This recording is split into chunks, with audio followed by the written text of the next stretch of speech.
Outlet Liquor is your place to buy a case. Stock up and save when you shop the lowest prices available every day at Outlet Liquor. You never have to wait for a sale. The more you buy, the more you save. Only at Outlet Liquor. What's your outlet?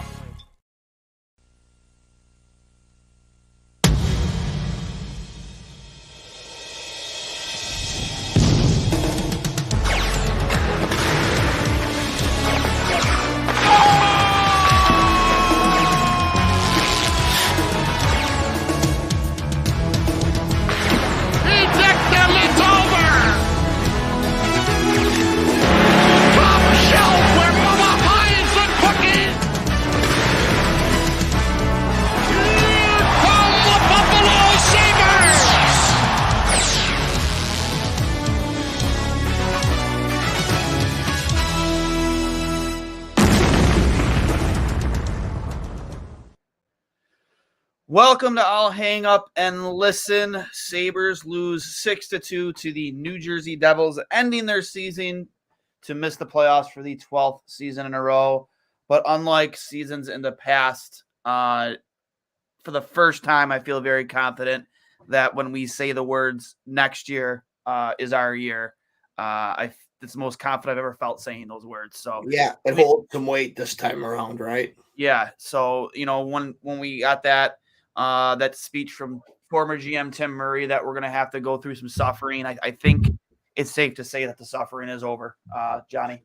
100%. I'm with you. Can I just make one quick note just right off the hop, Duane? Sure. I love Levi. I love his game. The thing that killed this game in our season, because when I say that, I mean, I wasn't expecting us to get in the playoffs, but I wanted the next home game to mean something. You know what I mean? And I think a lot of fans did, because it just signifies that you're right there, right? And I get it categorically. If you're out at game 81 versus game 80, it's not that big of a difference, Duane, in evaluating your season. But that third goal that Levi let in, I don't like it. Tatar's goal made it 3-1. He's used that RVH when he shouldn't have, and he got caught in a bad position on the post. You can't get beat there, man. And I hate to say it, but that was a momentum swinging goal. I love his game other than that. His glove save going blocker to glove reminded me of his Beanpot save. Yeah. Did you see that one? Yeah. Unreal. I love him. Further out. I like that one, Duane. I had to get it off my chest. It's in our name. 2 goals, 1 mic. I had to say it. I agree with you. That's a save you'd like to see him make, but gotta have it. Huh? Game 80, you gotta have that save. Yep. Well, game 80, he's only been here for 6 of them. I know. I know. I'm giddy, Duane. I'm giddy too at the same time, because it's like, fuck, dude. That's how he played in his first 5 games. Let's fucking go. Yeah. So I tweeted it out earlier, just fixing the old tripod here. I tweeted it out earlier, and I started off the show with, for the first time in a decade, we can feel confident in saying, next year. We found our bell cow in net. I think anybody who's watched even just that small sample size so far of 6 games, you can say that even his performance. Our analytics guys are they're all 6 to midnight with hockey boners. Yeah. And I don't mean that in a weird way. Like, he's that good. The analytics guys also, posted their charts tonight and said that the Sabres. We did not have 27 chances. Sorry. We did not have 27 scoring chances. They got us at 38 shots. I just double checked, and 27 scoring chances. And they had New Jersey at 20 scoring chances, I believe, on 28 shots. I'll give you that right now. But I didn't believe that for a second. Because here, quick rundown. Boyquist got the first one from Miles Wood and Bastion. What are you going to do on that one? That was a fucking weird one. Yeah, it's not much Levi can do there. Yeah, off Henry Jokiharju into the net. Just a weird bounce, right? 9 out of 10 times it doesn't. Jokiharju plays that better. It's different. The second word, Seigenthaler from Hischier and Tatar. That was a good play. I'd like to see that save made half the time. It was one of those plays where, hey, that's a National League goal. You know what I mean? It's going to go in on most goalies. Skinner scores for Middlestat. Loved to see that one. That was a beauty because it was not your traditional goal. What are your thoughts on that goal, Duane? That was big. We needed it because we had just had the goal disallowed, right? Before we touch on that, can we talk about the offsides? Well, that's what I challenge? was getting to. Yeah, Like I understand why they he wanted was the fucking rule. offsides by a foot, bro. Those goals aren't the reason why that rule was implemented. Right, but he was fucking offsides by a foot. I don't like the rule. I don't like the rule because we want to see more scoring. Yes. Again, timeout. What if it was against us? What if it was that for us to get into playoffs and it came down to that call? Would you want the right call being made? Well, yeah, you want the right call being made, but the same breath, like I want more scoring. I want more scoring, and the NHL wants more scoring.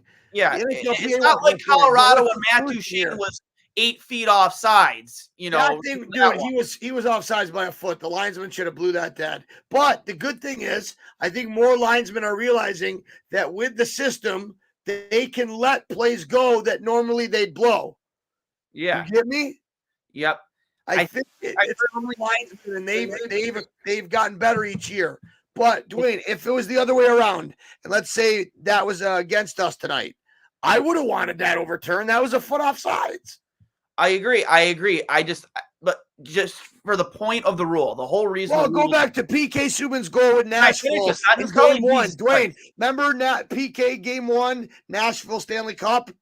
Yeah. Remember how he scored the first goal in game one? Yeah. But it was offsides? Yeah. And it changed the whole series? Agreed. Yeah. That makes your point.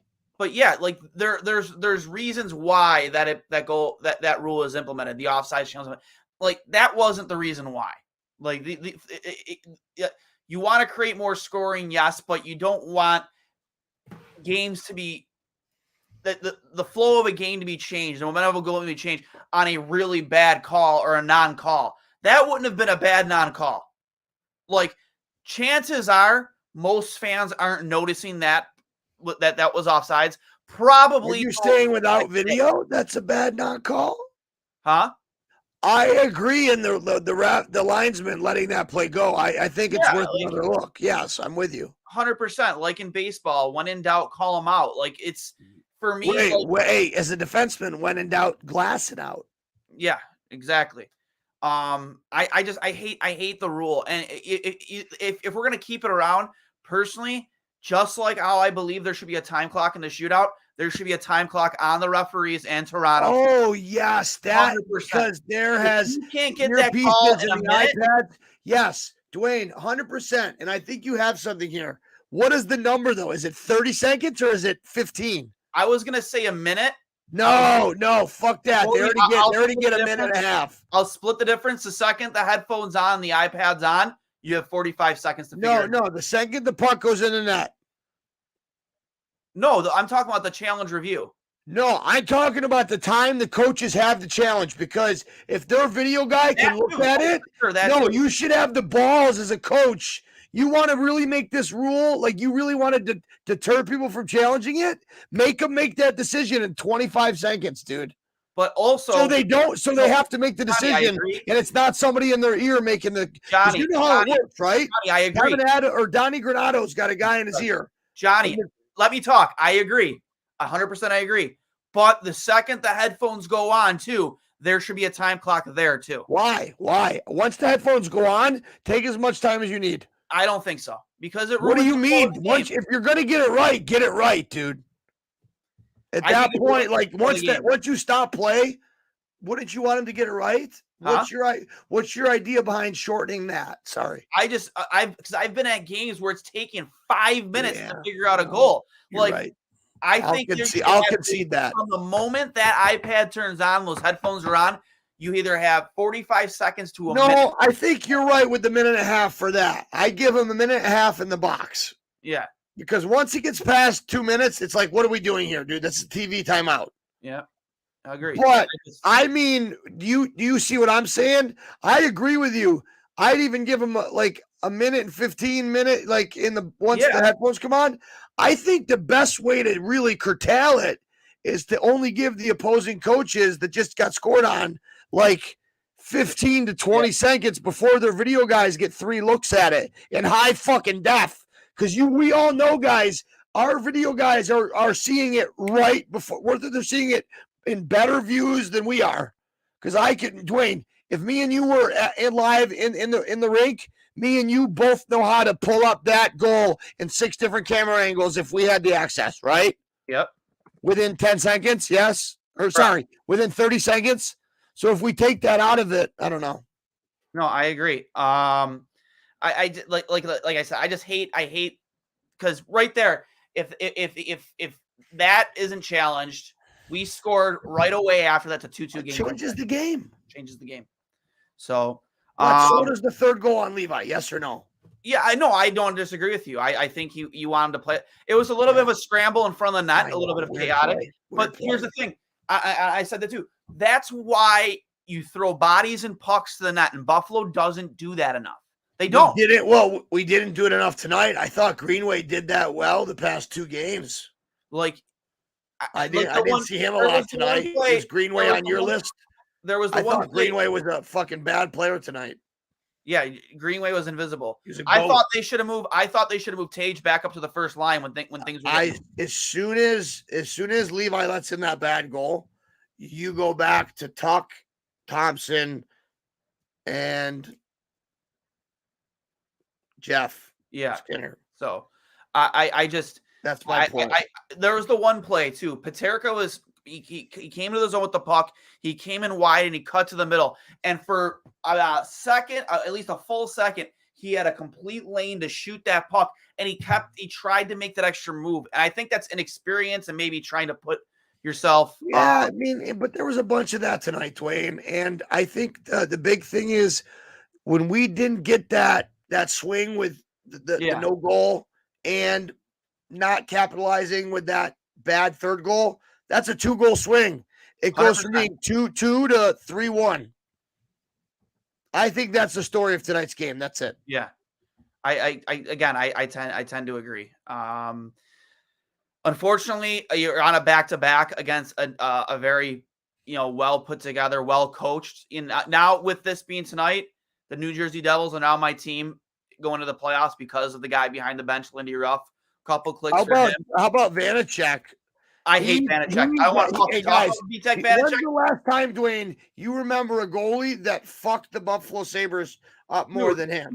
I always fucked us up. I tweeted that out earlier. I said, did you really? Yeah, I said when he was at Washington, he was our kryptonite. He fucked us up. He beat us 5 out of 6. He went 5 out of 6. In the game we beat them, it was the other guy in net. That's over in you know what I'm talking about. Yep. So we're gonna go to the peanut gallery. Yeah, hey, so I wanted to address this right here. Duane, can you read this?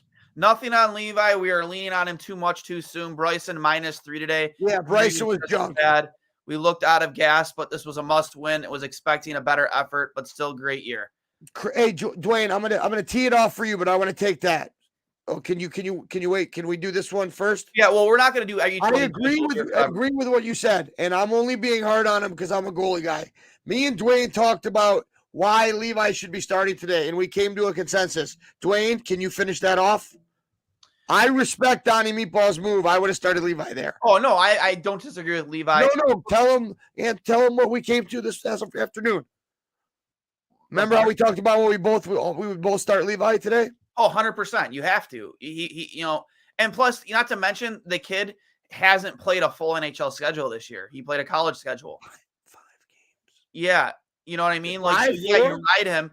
Then you gotta get. We'll get into that in a little bit about the Ottawa game, whether you play him in that game or not. No, that's Craig's game, bro. That's Craig's game. Now it's definitely Craig's game. 1,000%. What was the second question? Hold GM accountable, failed to acquire top-notch goaltender. Watch yesterday's game. Rangers TV announcers made a valid point. If only the Sabres had a reliable. We were not going to win the Stanley Cup this year. I respect your point. I didn't see your name, but I respect your point. But I think the assets we would have had to give up. The goalie market was weak this year for anything long-term, and Kevin Adams knew he had the best goalie in all of college and OHL hockey in his fucking pipeline. So why would you give up assets when you know he's coming?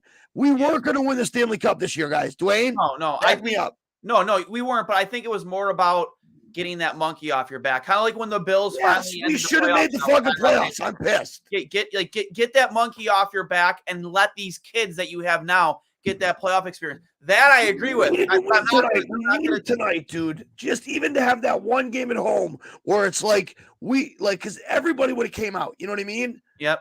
And I'm not saying they won't. Sabres looked mentally, physically exhausted. Too many turnovers.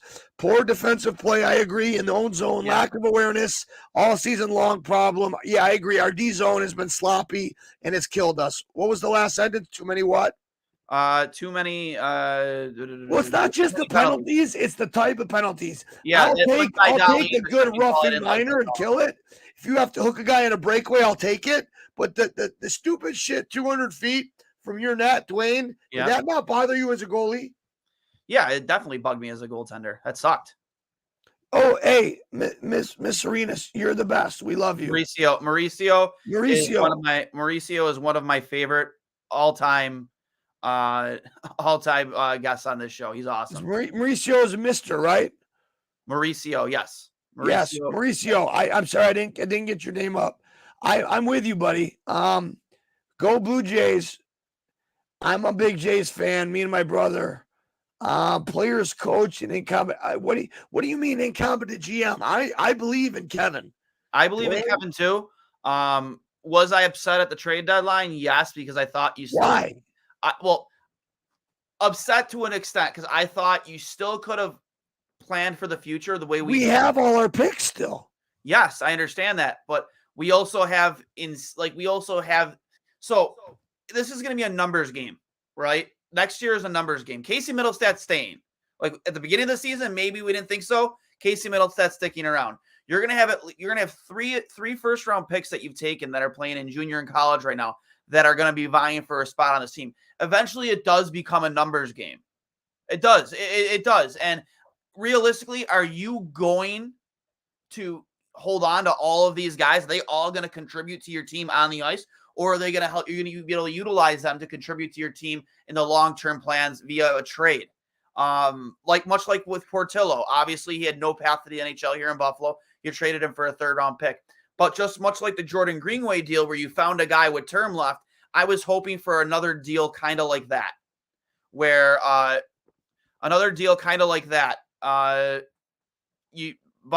Just real quick, Johnny, you muted your own mic.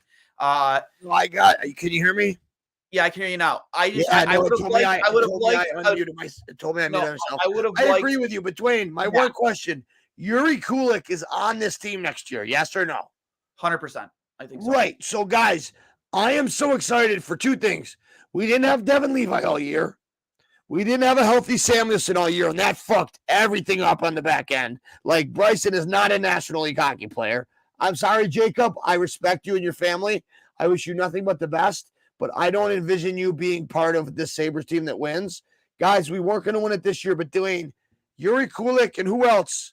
Who else do you like making the roster next year? I'm going to say Ryan Johnson because I loved Ryan Johnson all Frozen 4 long, and he's gotten better and better, folks. And we wrote him off 2 years ago with Power coming in and with all these signings. Ryan Johnson is your answer, and he is our savior. Ryan, sign with us, please. I will give you a personal recruiting trip. Duane is going to finance it. What do we got? He just taking a shot at same one. He's taking a your shot at thoughts on my comment. I agree. I 100% agree. I think Ryan Johnson, he's not signed yet. Hopefully they get that done. I don't think it'll happen until the offseason because they don't see the point in probably burning a year of his entry level deal for 2 more games. No. I don't want him this year. I mean next year. I want him to make the team out of camp. Hopefully he signs. I hope he does. If not, you get a consolation second-round pick if he doesn't. Doesn't matter. I want Ryan Johnson because he gives us. Think about it. What are we missing right now? What killed us? One of our thanks Pagulas for exciting season of offensive talent, future potential stars, 12 years in counting. Reality bites. Yeah, I agree. All hail Connor Bedard as he is represented by Connor Poole, Party Huxley. What? I don't get that last part. I think he meant Hurley. Hurls. No more excuses. No more pipe dreams. Let's call a spade a spade. We need to improve defensively. Ryan Johnson. We own his rights. Till that happens, we're doomed. I agree.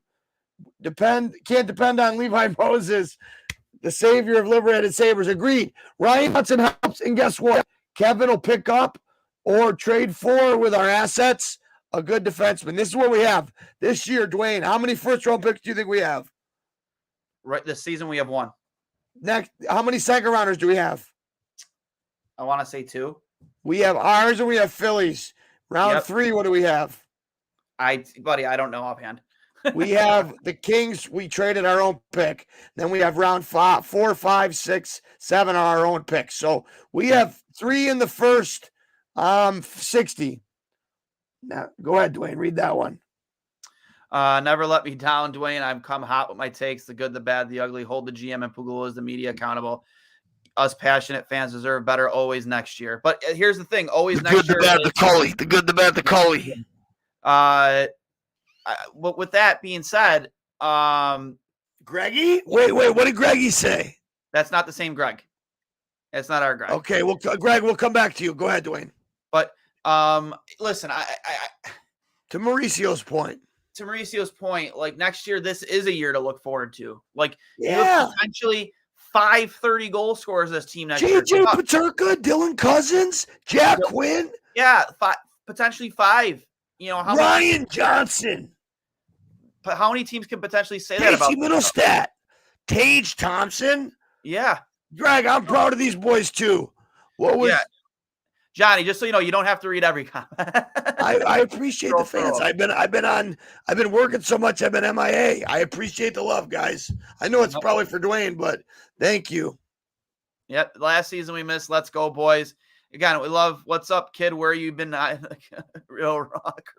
Well, that's in the basement. Okay. Yeah. Hey, listen. I mean, it's okay. Listen, Yoki already had a tough bounce game. Agreed. Yeah, that was a tough bounce, but he also. Gar, what do you mean? The bad goal from Tatar? No. The bad goal from Tatar was the third goal. I'll show you right now, Bob. I should just stop. What's that say? 1, 2, 3. Yeah. All right. Anyways. Look, 1, 2, 3. Let's just 1, 2, 3. Let's just get back to the game. So obviously, you want that goal back from Levi, but outside of that, I thought he played a stellar game. Again, I think we found our bell cow. Great all night long. We have 2 franchise defensemen in Dahlin and Owen Power. You have 5 potential 30-goal scorers on this team next season. And here's the biggest point. If that wasn't good enough, you have so much cap space. Let's play a fun exercise, listeners. If we get, he's not pushing Yogi out. Johnson's going to be our 5-6. That's what's going to give us 3 good pairs.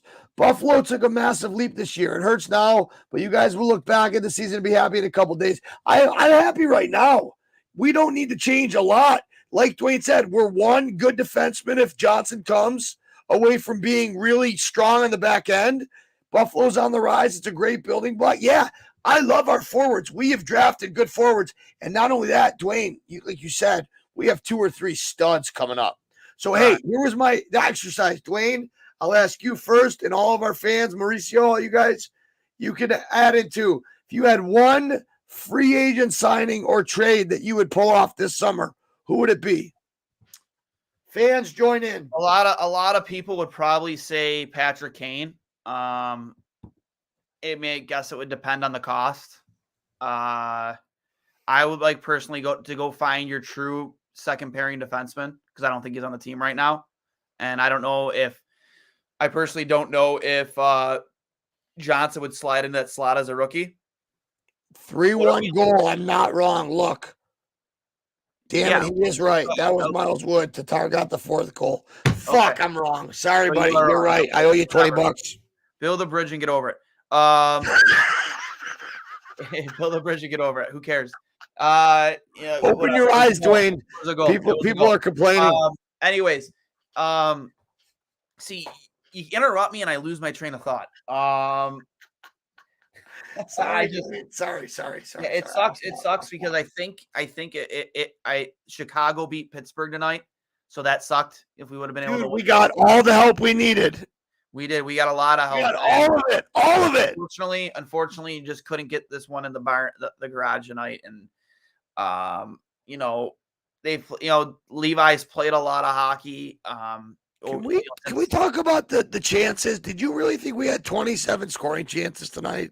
No. Guys, if I was just listening, they had us at 38 shots, and 27 of those were scoring chances. No fucking way. I'll give us. This is an interesting take. Varlamov to pair with Levi. I would not hate that. No, Varlamov's got to come in at like 2.1. Yeah, and I think that's what he would come in at. Yeah, he 1.8, 2.1. I wouldn't hate that. Anything higher than that, I would love him at 1.5 because that gives us, you know what I mean? Matt's. Yeah, but DeBrincat. Hey, who are you gonna take out of the top 9 for DeBrincat? I like our youth, Duane. No, I agree. DeBrincat's a hell of a player. I saw him with McDavid. He's going to cost a lot if he is still a free agent. I don't know if he's signed or not, but that would cost. I'd rather get Pat Kane for 1 year. Yep, power play specialist, right? A guy who, again, regardless of what you think of the guy off the ice, on the ice, he's an absolute superstar. Right. Like if he would take like a little less to be here, right? Like he would. You think he would? It might be 2 years until we get him, though. I don't know. Yeah, he is not. I guess DeBrincat is not signed. Again, you look at your top for 9 the right price. I take him at 6.4, right? Pardon? He's gonna command way more than that, but I take him at like less than 7. Yeah, like a Dylan Cousins contract. Yeah, a little bit less than that. I agree, but he ain't gonna take that. I don't think so either. He's gonna get 7.5. Remember, you got to pay Darlene and Owen. That's Power. What I mean. DeBrincat's gonna get 7.5 times 7 years from some team, right? And we have to sign our own guys. Power's up soon. No, you save the money. You don't, because like think about it. Like I first said, who is DeBrincat? Like, is he replacing Jack Quinn, Peyton Krebs? Like, who's he replacing? That's a tough call. I think Yuri Kulich is better than him. Yeah, I'm hot on Yuri Kulich. Who's your favorite prospect we have, Duane? Yuri Kulich. Oh, come on. That's such a fucking copycat. It's not. It's not, though. Or who's your favorite D prospect? Don't say Ryan Johnson. What's that kid's name? I'm trying to pull up the Rochester guys right now. We have Matt Savoy, Noah Oslin, Yuri Kulich, Isaac Rosen. I like Isaac Rosen. Dude, Matt Savoy, Isaac Rosen, and Yuri Kulich, Savoy, and Oslin could all play. 4 guys that could all play in the National League. And they're all centers. They can all play wingers. Rosen's listed as the right wing. Savoy is listed as a center. Oslin is listed as a center, and Kulich is listed as a center and a left wing. So I honestly think Isaac Rosen, Savoy, Oslin, and Kulich could be on this team next year. Yes or no? At least Kulich. I think Savoy will definitely, because he can't be sent to Rochester, I don't believe. As a junior player. Oh, next year he can. Can he? I don't know. Yeah, as a 20-year-old, yeah. I don't know. He had to go back this year, bro. Because we couldn't send Reinhardt. Remember, we couldn't send Reinhardt to No, different situation. That was around the lockout. We could send him back, bro, this year, but next year he'd be a 20-year-old. That makes him a pro. He's already signed with us. He can't go back to juniors as a 20-year-old. Unless we send him there. Like he has to play with us. Either the NHL or juniors. No, it's next year he can play in the AHL. I thought the rule was different. No, the rule exists, Duane, up until your overage year. Because think about it. Most drafted guys don't play their overage year in the OHL. Like me, I was a scrub. I played my overage year, right? Correct. Most pros, they sign at 19, and they instead of playing their overage year in the O, they play in the A or the coast. You know what I mean? Correct. I think the guy that rule exists for 19-year-olds. The guy I'm looking for is Palpatov. Big defenseman. I think, dude, we have cupboards, dude. And fans, guys, I want you to think. No, it's not Palpatov. Who is it? Regardless, our cupboards are deep. Yes or no, guys? Up front, yes. Defensively, no. Ryan Johnson, if he signs, who do we pick up? Who's our UFA guy? I mean, I don't Who's have our the list. UFA? I don't have the list in front of me. Komarov. No, I'm looking. Komarov. That's who it is. Komarov. Out of the queue. Big fucking defenseman. And he moves well. 6'2", 200 pounds. Heavy guy. So that's the guy I was thinking of. UFA 2023 defenseman. Are you asking me or are you looking it up? No, I know. I was just for my search. I just wanted to make sure because, like, for me, it's who's out there. Like, is there a realistic target? Like Chychrun, we lost out on, right? So yeah, like, Chychrun's gonna stay put where he's at. So I have you got guys like. So let me talk. You got guys like John Klingberg, Dumba, Johnson, Orloff, Eric Johnson. You have Gottesbeer, Clefbaum, Dmitry Orlov, Dumoulin, Gardner, Clefbaum, Shattenkirk, Dumoulin. What about Travis Hamonic? He's a right shot defenseman. Again, he's only 32. Jake Gardner. Wait, what do you think about Hamonic, dude? He was a second round pick. He was a horse. He won a Mem Cup, dude. I wouldn't mind Hamonic, but from what I remember, I think he was trying to stay put in Canada. What about Radko Gudas? We could use him. I would love Radko Gudas. He would be a perfect sixth. He could play with Ryan Johnson, and Radko could just connect to that little guy. You need to find your second pairing guy if it's not going to be Johnson. No, I thought we have 4 locked up. Power, Dahlin, Samuelson, and Jokiharju. You don't like Jokiharju is what you're saying. I think Ryan Johnson's a top 4 guy. Jokiharju and a guy like Gudas or fucking Shattenkirk or Gottesbeer or Klingberg or Orloff as a 5'6" is a big upgrade. Guys, I'm telling you, Ryan what's that say, Duane? Matthew Savoy will only be 19 at the start of next season. You're right. Then I'm wrong. I thought he was going to be an overager. No, Duane, I thought he was a year older. So I was right about the rule, but he's got to go back. Serviceable defenseman. He offers physical play. Right, but I think would you take guy though? Would you take Orloff over him? Yes. 100%. Would you take Dumoulin over him? 100%. Would you take Hamonic over him? Yes. So, like, that's our argument to that question. Good question, guys, but that's our thinking on that. Duane, here's what's interesting. I think Gudas could come in at a low cap rate, right? Because he didn't have a strong season with Philly. Mats Lindgren, was that the Leafs' old pick? To read comment, but I'm just post. We don't have to hear them every time they come on. I'm new at this. If we read every comment, buddy, Chicago wouldn't take that trade. No, I mean Olofsson's gone. Olofsson's gone this offseason. They got one more year left on his deal. He's gone. I would have traded Jacob for Savoy. Chychrun. No, hey, it would have taken Savoy, our first in this year or next year. That was another one. That was a non-starter for Kevin Adams. Right. But anyways, let's get back to the game. The game. I mean, you need more than 2 goals. In an elimination game. Out. Duane, you said you got kicked in the nuts with the no-goal call. What has to happen after that? You have to bear down, get pucks to the net, just crash, and just play a grinder style of hockey. I mean, the New Jersey's a notorious team for how well they play defensively. Here's one thing that really grinded my gears with 3 minutes left. And Donnie's done this a lot this season. It was right after we were on the power play. We had an offensive zone draw, and we didn't take our timeout. Instead, he chooses to take his timeout with 2 minutes left, down 5-2, instead of a minute earlier, down 4-2 with an offensive draw.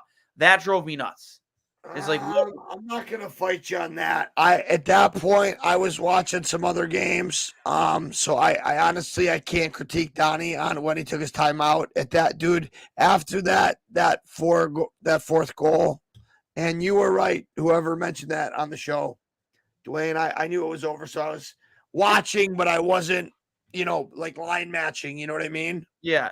Well, no, it was just you had an opportunity to take a timeout there, give your top guys some extra rest, because chances are they're probably playing 90% of the rest of that game. Oh, timeout. Dude, the first goal about Yoki Haru, did you watch it again? Yeah, one off his skating in. Yeah, but like the way that this happens, that puck goes into the corner, middle stat, and Bryson again. You know what? Our fan was right. Bryson lets him throw it off the post, and then Yoki Haru, it goes right off his skate. Keep going. Sorry. Yeah. Yeah. So again, you know, Bryson, be better, dude. What? Keep going. Sorry, don't listen to me. Yeah. So we had the offensive draw with 2:55 left in the game. Down 2. We just scored, to make it with a 2-goal game. You just had the power play where you had them on their heels in their zone, and your guys are dog tired. You're on the second of a back-to-back in the third period, in the third period, and you don't take your time out there. Like, not that it would have made a huge difference. So wait, timeout in the second? In the third. You Okay. had 2 minutes and 55 seconds left in the third period. You just had a power play. All right, wait. I'm at 2:37. So 2:55, you're saying? Yeah, it's 2:55. Duane, I'm at the game. I'm looking. I'm right at your spot. So you would have called, that offensive zone draw, you would have called it? There was no TV timeout, so it's not like they had an extra timeout. It was maybe 30 seconds in between whistles, and you did not take your timeout. And at 2:30, they scored the empty net goal. I'm with you. Yeah, I don't. And then at 2:02, that's when he takes his timeout down 5-2. Bro, where were you on that offensive zone draw? 100% right, Duane. At 5-2, that timeout means nothing. So Duane, really, at 5-2, does that timeout do anything? The game's out of reach at that point, right?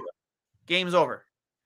So, like, they make it 6-2, like, 30 seconds later on that empty netter, right? This bullshit. Agreed. What are you showing, dude? Stop showing everybody your phone.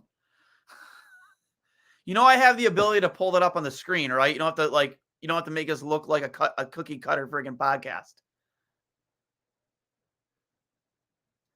Okay, we're all looking. And you're muted. You muted yourself again, bud. Well, while he tries to figure out his audio, he's muted or he's dragging. I don't know. Anyways, guys, with that being said, that's not what lost us the game. Obviously, you were down 4-2 at that point, but it definitely didn't help. And we've all seen Donnie kind of make those moves throughout the season. There you are. Anyways, yeah, it's just season-ending notes, Duane.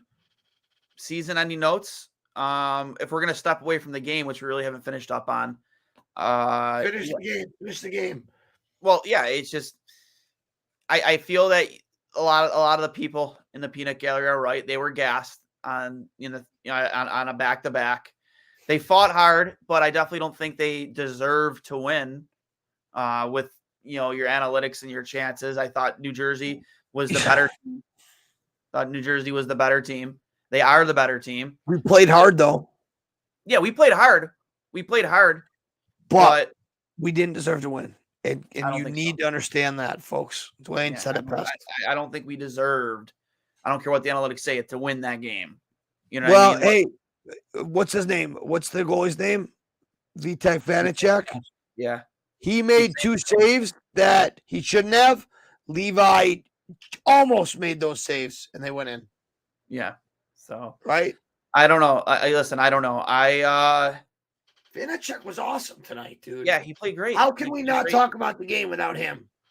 No, 36 out of 38. That's like a 960 save percentage. Vitek Vanacek played great tonight. So I mean, I'm not saying I want him to sign a 12 I love it when I get halfway out west, dude. And you just he needs to go out west because he's a Sabre killer. I should ring a fucking bell every time in the middle of a sentence, and you just cut in. Well, I wonder how many bells would go off. Well, it would work, but I'm hardly ever here. So, But listen, yeah, I think did I think he was the hero of the game for New Jersey? No, I think New Jersey played a very good defensive style game, and their stars were stars. Their makeup of their team, I think, outside of net, is very much similar to ours.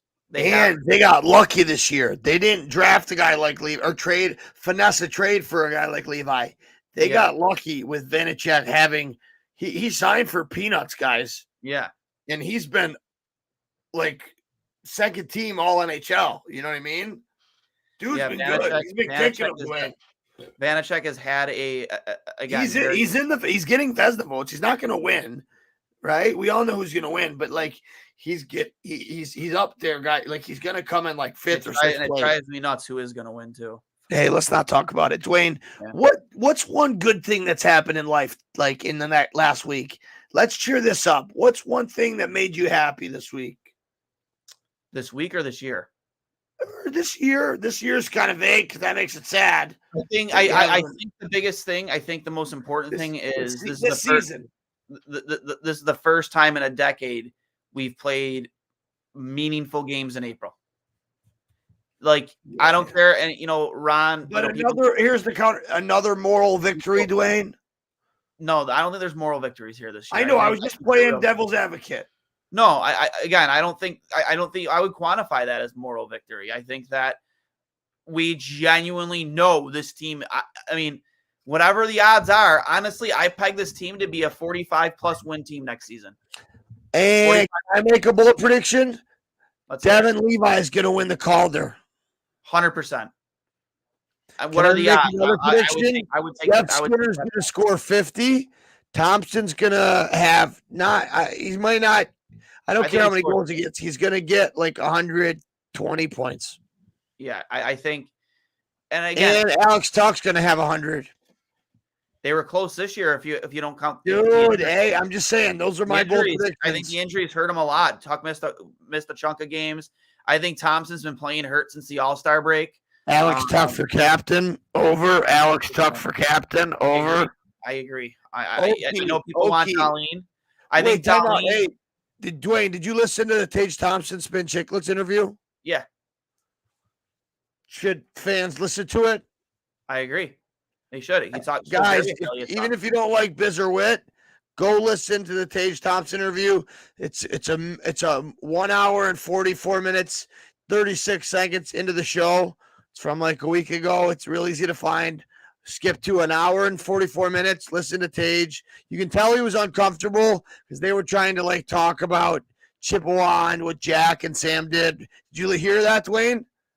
Yeah. But Tage didn't bite on it, and you could tell they cut the audio and had to like refill it with like a later part. Yeah. Because Tage held his ground. And he said, no, it's changed. Okies ran a tight ship. We're all accountable. I thought it was interesting, though. Did you know that Jeff Skinner, remember Zach Galifianakis did Two Ferns? Well, yeah, we all know about Between Two Stalls. Yeah, that's what our point was. Moral victories. No, Duane, keep going. Keep going with what you're saying. No, we all know about Between Two Stalls, and it's been that's a fun thing for fans, and you can tell the players really. I found out today. You didn't know that was a thing until today? No, because I've been doing audiobooks. I read 3, and I didn't listen to. I missed the past 5 Spin Chicklets. I just got caught up. Yep. Yeah. What's up, Larry, Moe, and Curly, the assistant coaches? I do think that's one change that has to happen on the bench is they needs veteran coaches as assistants. Matt Ellis was coaching kids a few years ago. Hey, Matt Ellis is not the problem, but he ain't the answer. You feel me? I agree. So big time game requires big time players. Thompson, Cousins, Middlestead, Skinner need to step up. Can't rely on the kid line, the fourth line. Guys, we weren't going to win the Stanley Cup. Let's fuck off with that. Yeah, my mouth. Why couldn't I put that bet in? I know, right? Sign Zach Cassian. Hey, friend of the program, Zach Cassian. You want to hear a good pick? You want to hear a good story? Ask Duane about it. Yeah, the pool ball story. It's a good stuff. Paramat, hey, next time we see each other, I'll share some premium Zach Cassian stories. They're true to delight. The game This that I saw, game- we need a player physically trade a second and a prospect. It's going to cost you a lot. Yes, dude. Hey, I have Tom. He follows me on Twitter still, and well, he used to last time I checked. I will message him and say, listen, me and Duane, it's gonna be fake, but me and Duane will get you like a $2 million deal. Duane owns this huge endorsement company. We'll get you some money on the side. We'll get him up here, and then by the time he realizes what happened, he's already signed. Yeah. So done deal, guys. We got it done. So, by the way, Tom Wilson played in the same division in Plymouth that I played in Windsor, and him and Tyler Seguin and Ricard Raquel for the Penguins, as Duane knows, made me their bitch. yeah. So I have PTSD from the goals they scored. yeah. Well, we The all know one Tyler, fight on YouTube I have we all know is Tyler from that Toffoli- game. We all know Tyler Toffoli made you his bitch. That's for sure. Hey, that's documented on my Instagram at Cullbanger, CULL banger, and it's a great picture because Toffoli is waiting for the 1T, and I'm You're like, just kind of there. like, where's the puck? Where is it? Yeah, it's fantastic. It's a good picture. Duane, hey, one last question. Ding. Does Portillo play more than 100 NHL games? Yes. I think he does. I mean, Cal. Eric, best of luck, friend of the show. I love you. I hope it works out. And we really appreciated your time because I know that you didn't have to give us that interview with the shitty internet.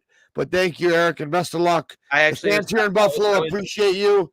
And we know that you battled through at training or prospect camp, not with your own gear, and you didn't whine about it. You battled through it, and that's how we'll remember you, Eric. Thank you. Yeah. Well, he got his gear in time for day 2. Damn it, Cully. Bad insider information. Damn it. But I actually spoke to Eric last week when they were going into the semis for the Frozen Four. Wished him luck, and he was excited, and I let him know he had a great season, and super excited to see what his pro career turns into out there in LA. So Is he turning pro this year? I mean, what's their situation in net in LA? Phoenix Copley.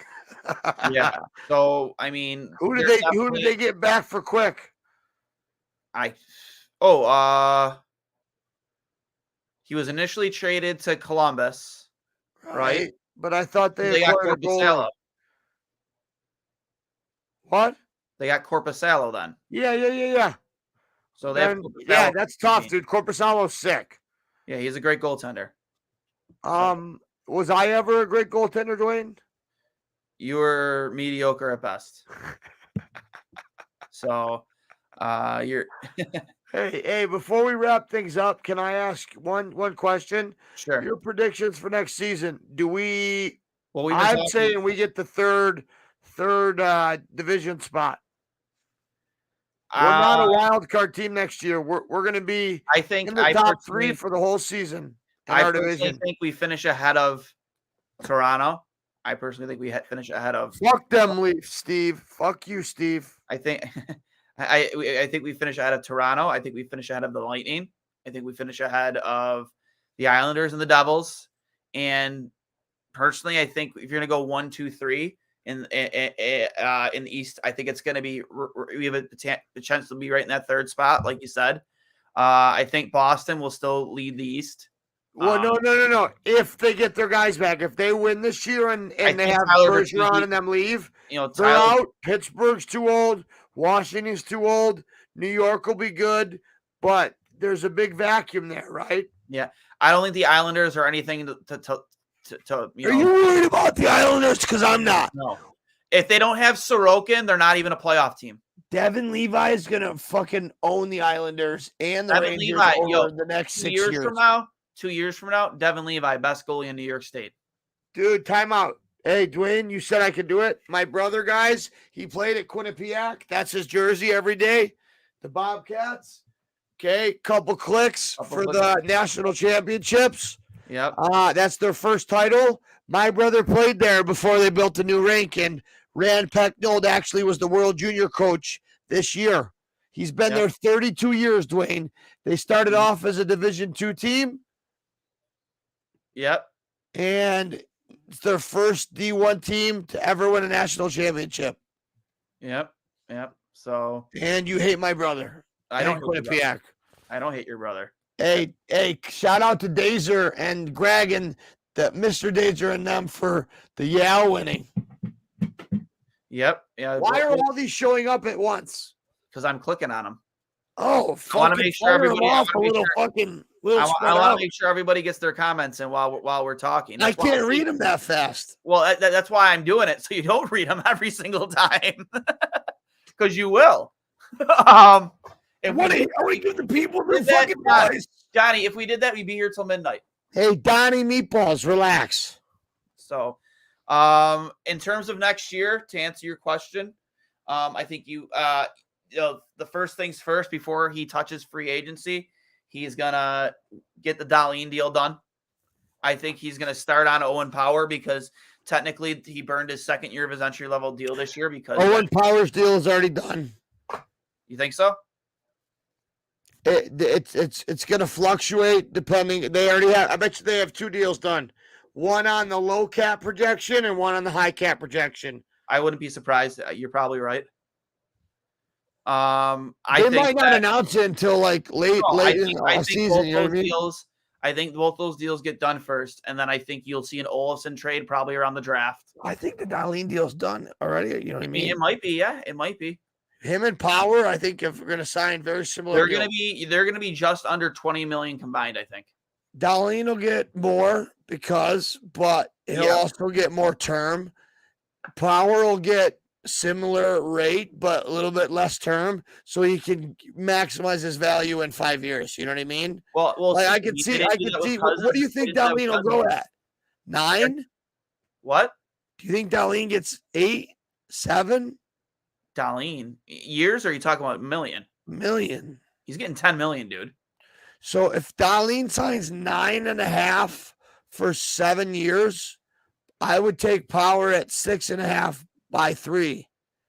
I don't think he does that. I mean, no, because that gets him to UFA status, so he can sign for that 8th year with us. Well, I know that, but I think Power. I mean, judging from the way Kevin has done business, you look at the Cousins deal, you look at the Tage deal. Have the money unless we're gonna max him out. We do though have the money. We have over $20 million in cap space, easy. So are you gonna see Power gets more than Dahlin in 2 years? What? Does Power get, if Power waits, let's say Dahlin's deal gets done this year, does Power get more than him in 2 years? I don't think so. I don't know. I mean, Dahlin's a Norris level defenseman. Yeah, $9.5 million defenseman. I think Power is going to be an $8 million I personally, if you let me finish what I was saying, the way Kevin Adams seems to do business, he likes to lock up guys with more term early. He did it with Cousins. He did it with Tage. I would not be surprised if he pushed to get him signed through 2030 like he has everybody else. Just saying. I let you more pay. He did it with Samuelson. He did it with Tage, and he did it with Cousins. I think he's willing to pay more now and have it be a bargain later. Just like we already know that the flat cap is going to rise by $3.5 million over the next 2 years. Yeah, so 1.7. This I could be off on that. I know it's going up about $1.5 million per year. So when you look at Samuelson's deal, when you look at Thompson's, you know why they eliminate, for the people that have heard Thompson's, Tage Thompson's Spin Chicklets interview, it got awkward when they brought up the contract because he took a really friendly deal and then exploded again. For sure he did. Remember, Biz called him out for being a one-hit wonder, and he chirped the Sabres for signing Samuelson. And it's like, feel it, Biz, you fuck. Well, yeah, Samuelson, that's such a great deal, I think. Yes, it's amazing. For a top pair. That's why I'm trying to get out of you.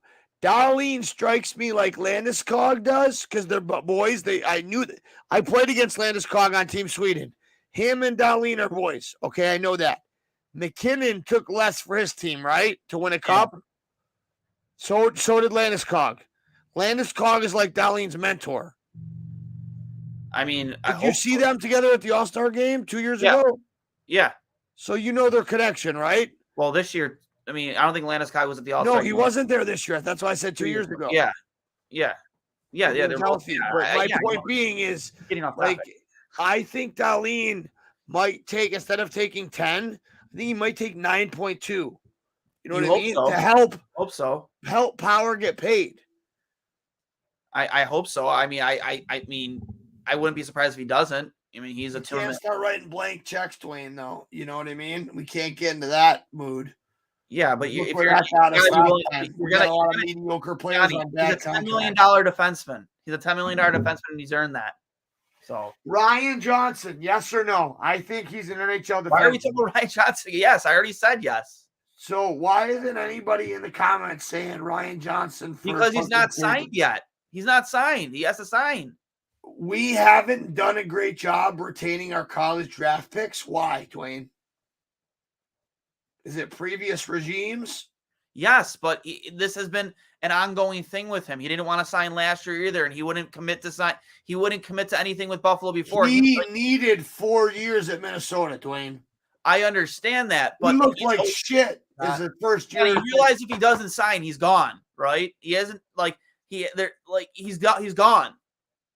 Why wouldn't you want to sign now at the end of the season and get paid now and guarantee yourself and burn 1 year off your entry level deal and start getting paid now? What does that mean? He wants to max out his entry level deal, dude. He wasn't a first round pick. He was the second pick in the first round. No, sorry, he was the first pick in the second round. No, I'm pretty positive he was a first round pick. Okay. He was one of the guys in the O'Reilly deal. What's his name? Spell it. Ryan Johnson. R-I? No, it's R-Y. I thought he was that. Okay, here we go. He was the final pick of that playoff round, I believe. Damn it. God damn it. I hate when you're right. Exactly. I told you. Yeah, that's why it's only it's a second round pick for the consolation. Listen, he's not signed yet. That's why people aren't ranting and raving about him until he's signed. I loved him in the Frozen Four. Did you not? I did too, but he hasn't signed yet. And you're so right. 31st overall in 2019. I know I'm right. But hear me out in his numbers. Ready? So the year we drafted him in 2019, he played in the USHL, right? Yeah. As a 17-year-old, he put up in 54 games, 6 goals, 19 assists for 25 points. That's half point a game, 26 PIMs, and he was a plus fucking 24 all rookie team. In the playoffs, he had 8 points in 12 games, and they won the whole thing, right? Correct. He went to Minnesota. His first year, he played every single game except 2. He only had 8 assists. He was a -9. Then he had a 2-12 for 14 points in a half of a season. But he was a plus 15. That's a 24%, 24 number increase. Last year, he did okay. He did 3-16 for 19 over 39 games. But this year, dude, he went 4 for 14 for 18 points, plus 22, and he was fantastic at the World Junior Championship in 21. He had 4 points in 7 games, was a plus 5. Ryan Johnson, please come. I agree. We all want Ryan Johnson, but until he signs, I think that's why you're not seeing the hype on him right now. Hockey DB is telling me he's left-handed, but I heard he was right. Maybe he plays both sides. No. He's left-handed that plays the right side. My bad. Duane, thank you for letting me on the show. Our featured guest, Quentin Musty. He's going to be a first-round draft pick this year. Friend of Duane's, not mine. I don't know him at all. Don't know him a bit. So Duane really did a lot. We never really finished. Yeah, I got, for the last 5 minutes of this, I want to fully answer that question about next season. Obviously, again, we found our bell cow in net. The other goalie, you still have Eric Comrie signed for a year. UPL is still there. Obviously, Anderson's retiring. So it's either there is a realistic chance you can go into camp with those three. But I think Varlamov, as mentioned by a previous somebody who commented earlier, that is realistic depending on the price. I think that the first thing the Sabres are going to do in the offseason is get their own locked up. You're going to get Dahlin and potentially Power signed, in my opinion, long term. And then they'll start looking to where they're going to spend their money. I think you still truly need to find a top 4 defenseman. I don't think you can depend on Ryan Power to be that guy. Again, we all knew Owen Power. Who's Ryan Power? I'm sorry, Owen Power. We all knew Owen Power would be that guy. This season, a top 4 guy. I don't think we can obviously assume that Ryan Johnson is going to be that guy. So, as much as it would great be to sign him, I think you'd be doing yourself a disservice if you didn't look into the defensive market to find somebody to play on the opposite side of Power. I think that you're pretty much set down the middle for the first time since the Danny Briere, Chris Drury era. But I would like to see them find somebody to play with Casey Middlestat on your third line. Find him wingers. I think Jordan Greenway is going to be one of those guys, but maybe you got to find somebody else, in my opinion. I think Yuri Kulik. Wait, did we already find him? Pardon? Did we already find him? Is it Matt Savoy? Is it Yuri Kulik? They're both centers. I don't know. Dude, maybe they could play on the wing. Kulik can play the wing. He can play the left wing. I know that. I know he's that. actually listed on the Sabre site as center left wing. I know that. Savoy is only a center. But if you don't bring back Tyson Jost or Gergensons, I don't think that two's going, right? Pardon? Okposo's going, Gergensons, and one of him or Jost is going. So if you don't have, Gergensons can play the wing, but if Jost doesn't come back, you realistically, Yuri Kulik being maybe your 4th line center, which I would love that. Imagine that. Oh my God, that gives us a 4th line horse, a 4 horse. You know what we used to call the 4 horse? Hey, another guy we haven't even talked about, Peyton Krebs. You forget about Peyton Krebs. He's a center too. Jack Quinn. Well, Jack Quinn's a winger. Tage Thompson. Yeah, you have so much. Oh, wait. Dylan Cousins is going to score 45 goals next year.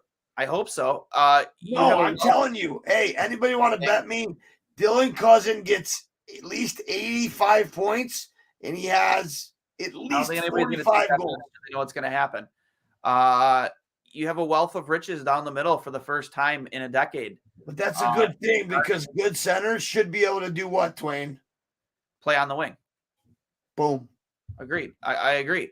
Every goalie knows that. You have such a wealth of riches and you have so much cap space to work with. I just think that you will end up seeing them try and find somebody. Maybe it is somebody that slots into their top 6. I don't think you need to, but can we play that exercise right now?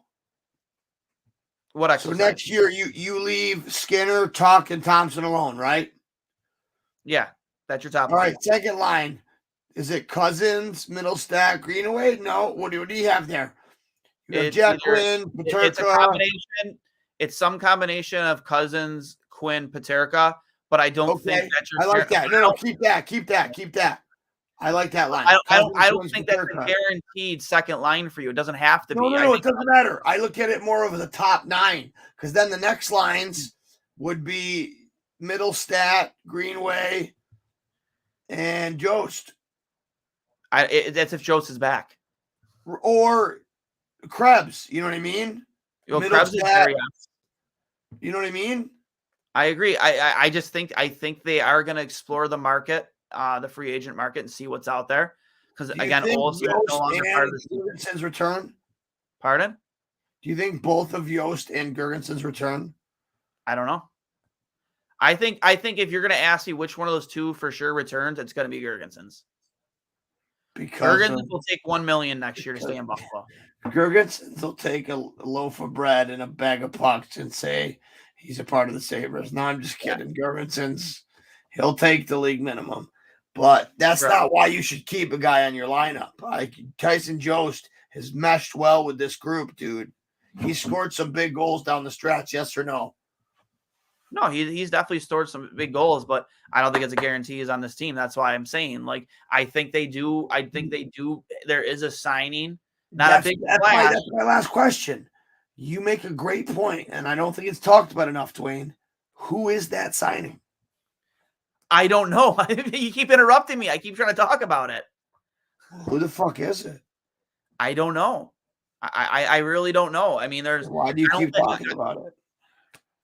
I don't think it's going to be a big splash guy. I think it's going to be a second, third line guy. It's not going to be somebody that is going to demand a lot of money. It could be a Jordan Greenway level guy, or maybe a little bit better. Vander Kane? Huh? Vander Kane's going to be free agent. They're not bringing him back in. No way. I want nothing to do with Vander Kane. No. I find that hard to believe when we have Savoy, Kulik, Osland. I don't know. Osland isn't going pro next year. Fine, but like, who?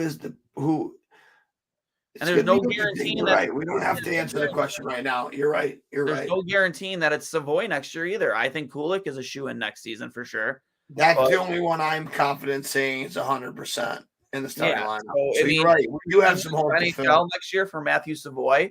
I think it's going to depend on his camp, but I don't be surprised if Buffalo does make a small middle of the lineup move offensively this offseason. I wouldn't be surprised to see Kevin Adams make a big move like he did with Taylor Hall, because I think he was premature with that. But I think this group has it. But I think Donnie Meatballs has to be a part of it. Yeah. So, just like he was with the Greenway deal. Yeah. Realistically, if you put Greenway on that third line, you know what I mean? And you have that, what did you say? Cousins, Quinn, and who? Peterka? And then you have Krebs, Greenway,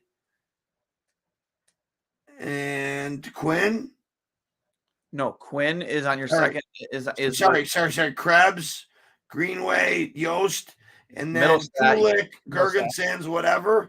But then again, like you said, if you could pick up that stud in the top 9, dude, our top. The thing is, I don't think he needs to be a stud. That's the thing. Like, maybe it is Patrick Kane. Who knows? We'll see. I mean, I don't know what I'm saying. Couldn't it be though, Duane? It depends on the price. I don't think you're going to see him pay. Finally, have the skill to entice those players, though, right? You do, yes. I don't think that you're going to see, because you have to shell out money for the players you have on your team now. You're not going to see a big financial splash on one player. I think he's going to divvy it out amongst guys. You got to save money for the yacht. Exactly. You got to save money for the yacht. I think that they will entertain the idea of bringing in another goalie to play with Levi to see what's there. Maybe it is Varlamov. Who knows? I like the Varlamov compra. I do. I do think you need to address your top 4 defensemen. 100%. I don't think you can do that. Put that off another year. I think Ryan Johnson doesn't answer that question. Not until he signs, and I wouldn't put him in that position either way. I would, but you're right. He's got to sign. Yeah, he's got to sign, and if he doesn't, you're anti-Jokiharju then? I would feel much more comfortable as Jokiharju on your bottom pair. So you want Jokiharju to move down a pair and us to find that top 4 defenseman. That makes a lot of sense. It's either going to be whoever you want to play it, whether it's Ryan Johnson on the bottom pair, or whether Lindgren could do it. He's a right-handed. I wouldn't mind it. You said Lindgren? No, I say Klingberg, but Lindgren would be fine too. Yeah. But I think even Klingberg with Owen Power would be awesome. You know what I mean? Yeah. Again, it would depend. Klingberg's not what he used to be. He doesn't need to be with fucking Owen fucking Power. No, not at all. You just got to be. You make a solid point there, Duane. You don't need him. You need a honest stay-at-home defenseman like Samuelson. Find that guy to play with Power, and I don't think that guy will cost you a ton of money. Is Lyubushkin back next year? What's his deal? I think he signed a 2-year deal. Yeah. Okay. And I guess Luukkonen's future is in the We don't know what Levi's future is. I think that Devin Levi decided his future in the past week. Okay. Yeah. Listen, can I say one thing? And I mean this as a goalie that had to hang up his skates before his time, Duane, and you know the feeling because you had your fair share of injuries, and you've coached kids that have had injuries throughout your time at Hashtag Heroes and throughout your high school coaching career and playing career.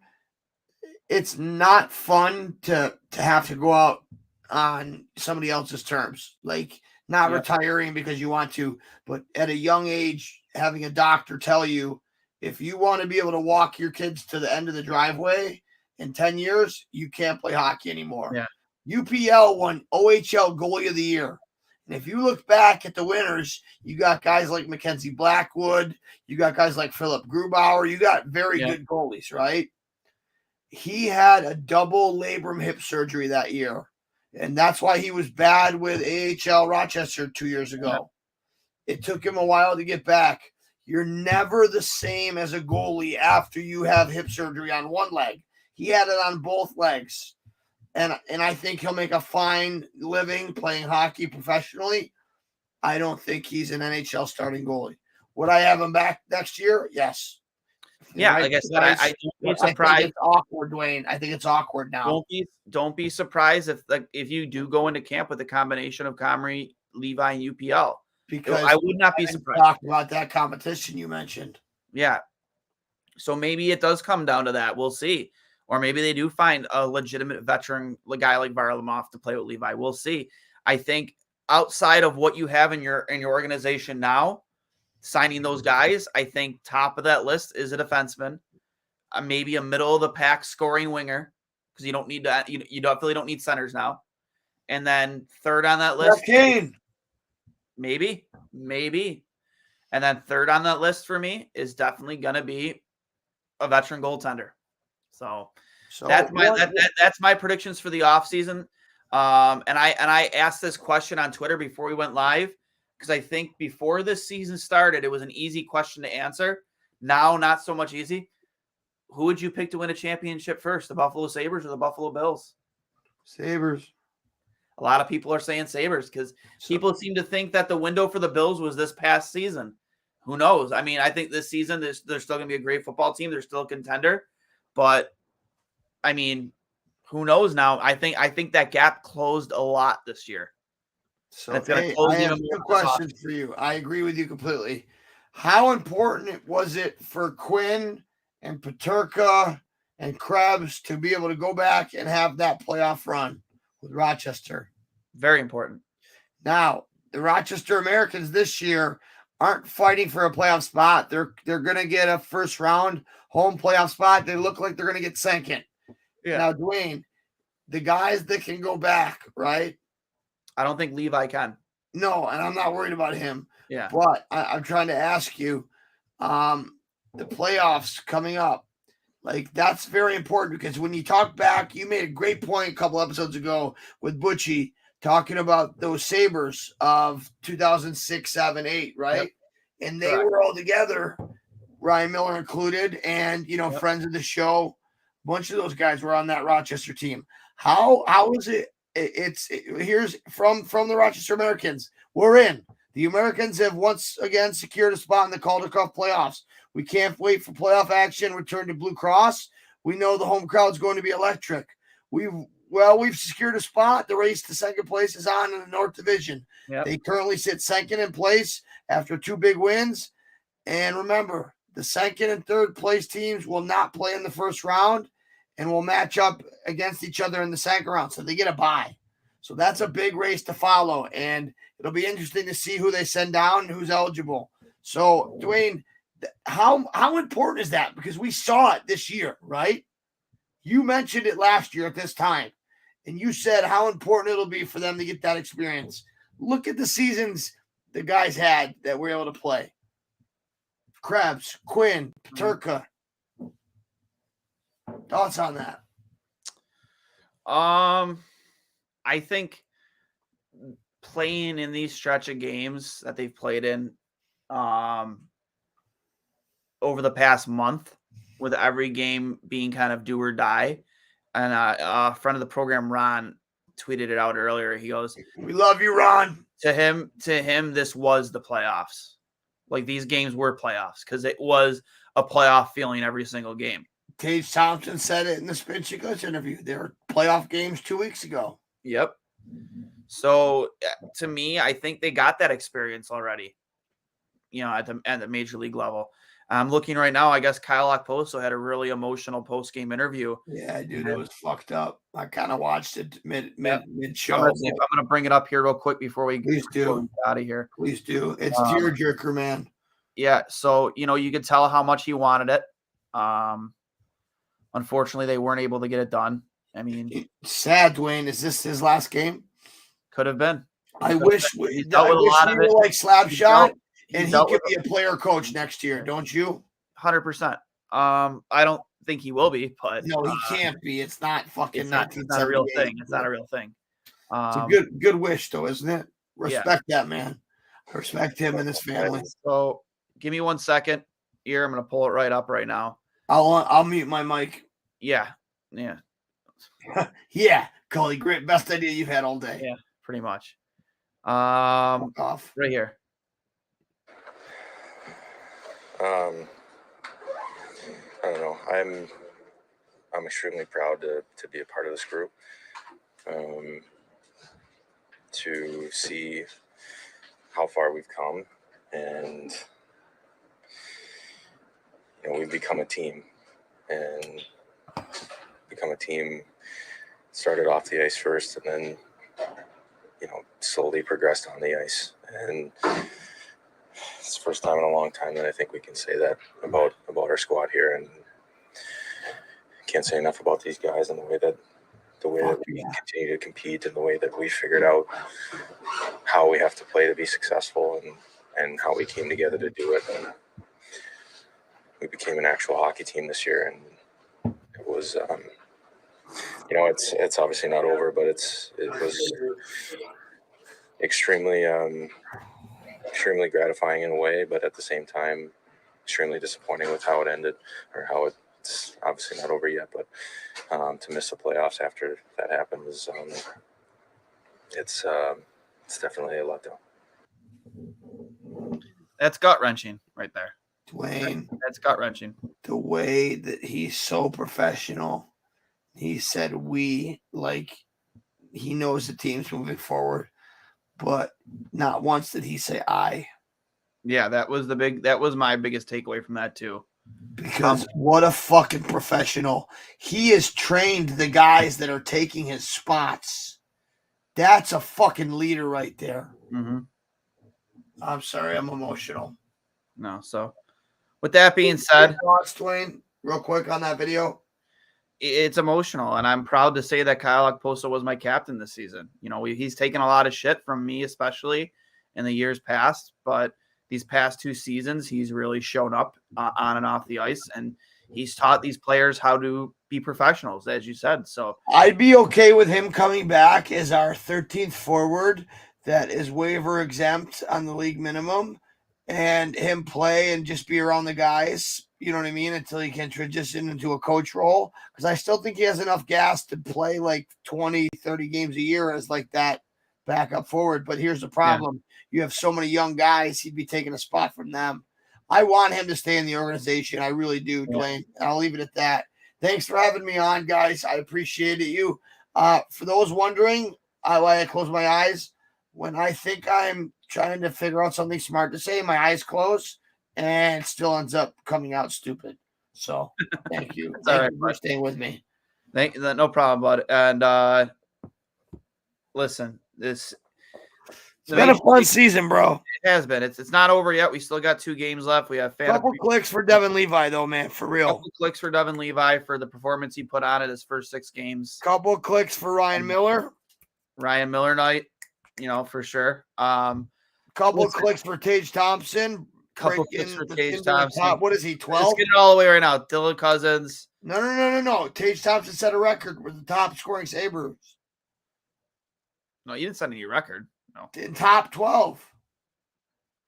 Yeah, I mean, yeah, it's not setting a record though. It's, No. But he's inside the top, whatever, right? he might be. Yeah, I don't know that. I thought he got inside the top like 6. I don't know. I mean, the last player That's to what I was score, giving a clicks out for his record. the last player to score 45 goals in a season was LaFontaine and Mogilny. So. Right, that's what I mean. That was fucking 30 years ago. So But can we give a couple clicks out to Tage? Fuck. I just did. Yeah. So. Well, you gave me shit. Sorry. Go ahead. Okay, well, anyways, see, I lose my train of thought. Yeah, because you fucking doubt me. I'm sorry. I'll fuck doubting up. anything. I'm an asshole. You're right. Anyways, yeah, just you look back at this season. You found your bell cow in net. You have your 2 franchise defensemen, and you have a plethora of riches down the middle. And you're going to go into next season, and once again, be probably one of the higher scoring teams in the National Hockey League. And all these kids have another years of experience. They have essentially what was like a playoff game atmosphere, a string of games where they had to feel the pressure every time they were on the ice. At least 14 games, right? Yeah. So, yeah, I think this team is going to be ready to win next season. Not that they weren't this year, but there were too many times in the year where you had long losing streaks because of poor goaltending. That we get goaltending, and if we have the defensive depth like you talked about, Duane, what's the ceiling?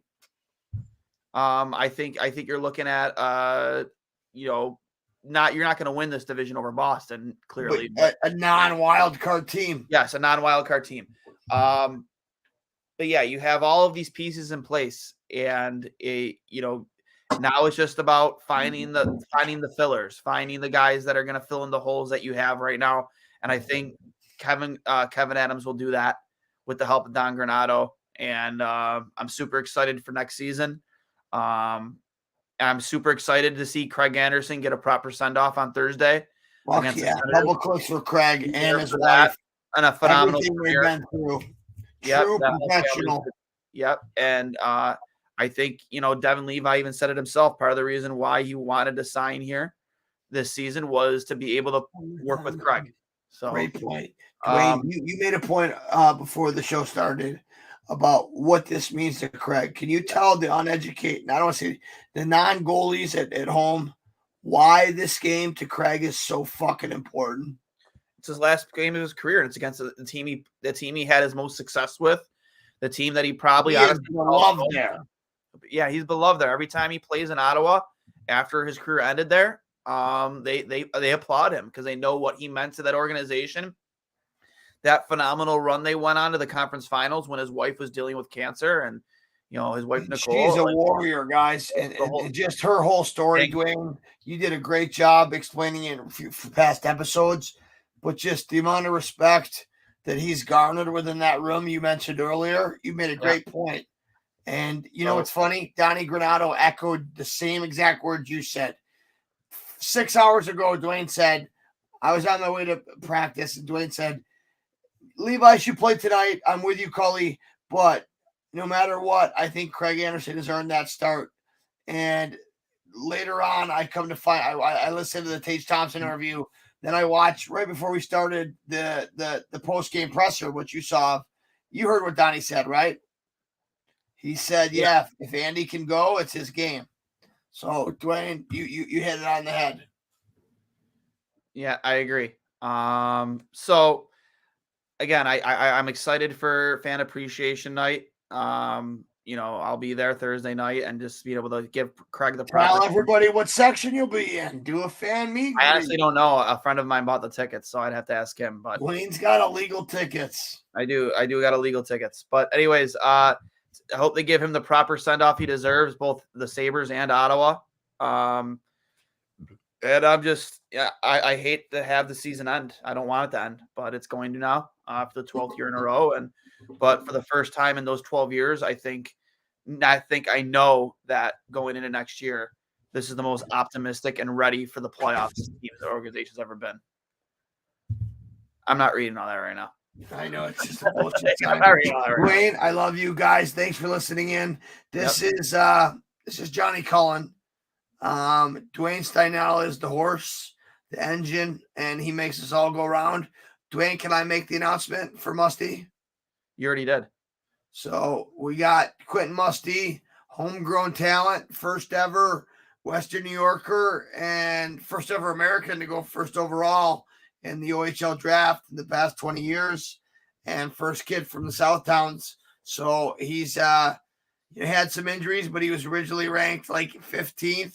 He's dropped down to about 20th, but different people have him going different places. He could be in play for the Sabres. They got swept in the first round by Peterborough, but in 4 games, he put up 7 points. So this is a guy that's a unique talent, friend of mine, the family's.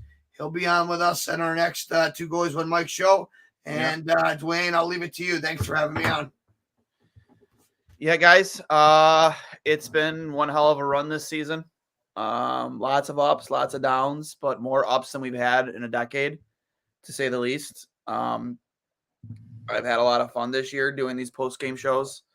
The guests we've had on the show, just, thank you out to Sal, Peters, all the guys who came on with us this season. Have had a blast. And it sucks that this has to end, but it just makes me more excited for next year. Obviously, we still have 2 games left to go here, and then we'll probably take a little bit of a break until the draft and free agency.